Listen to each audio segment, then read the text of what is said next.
What is the mode of the data given below. உங்களுக்கு given வந்து ஒரு continuous series கொடுத்துருக்காங்க. இந்த கண்டினியூஸ் சீரிஸ்க்கு மோட் ஃபைண்ட் அவுட் பண்றதுக்கான formula mode equal to L plus F1 minus F0 divided by F1 minus F0 plus F1 minus F2 into H. First வந்து mode class find out பண்ணணும். Mode அப்படின்னா observation with greatest frequency. இந்த number of patients அப்படிங்கறத இதுதான் frequency. இது ஃப்ரீக்வன்சில எந்த வந்து அதிகமா இருக்குன்னு பாருங்க. 37 அதிகமா இருக்கு. அப்ப இதுதான் மோட் கிளாஸ். அப்ப இதுதான் F1. இதுக்கு முன்னால இருக்கக்கூடிய ஃப்ரீக்வன்சி F0. இதுக்கு அடுத்து இருக்கக்கூடியது F2. நெக்ஸ்ட் இந்த மோட் கிளாஸோட லிமிட் தான் லோயர் லிமிட் தான் L எடுத்துக்கணும். நெக்ஸ்ட் ஹைட் அப்படின்னு பார்த்தா 50 க்கு 60 க்கு எவ்வளவு டிஃபரன்ஸ் வருது? 10 டிஃபரன்ஸ் ஆஃப் கிளாஸ் தான் ஹைட். நெக்ஸ்ட் L வந்து 50 கொடுத்திருக்காங்க. பிளஸ் F1 வந்து 37 மைனஸ் F0 வந்து 34 3 divided by F1 minus F0. ஓகேங்களா? அப்ப 37 மைனஸ் 34 வந்து 3 வரும். Plus F1 minus F2. F1 வந்து 37 மைனஸ் 32 பண்ணா 5 வரும். இன்டு H வந்து 10.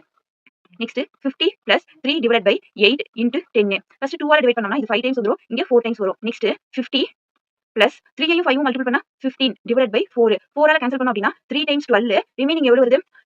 12 னா 3 வருது. 3 by 4 னா 0.75. இப்போ 50 யும் 3.75 யும் ஆட் பண்ணீங்க அப்படின்னா 53.75ங்கிறது ஆன்சர். சோ ஆன்சர் வந்து பி ஆப்ஷன். இந்த ஆன்சர் பாத்தீங்கன்னா நம்ம ஃபைண்ட் அவுட் பண்ண இந்த மோட் கிளாஸ் இருக்குங்களா, இந்த மோட் கிளாஸோட கிளாஸ் இன்டர்வல் 50 to 60. இந்த 50 to 60 இருக்குங்களா, இன் பிட்வீன்ல இருக்கக்கூடிய நம்பர் தான் உங்களுக்கு ஆன்சரா வரும்.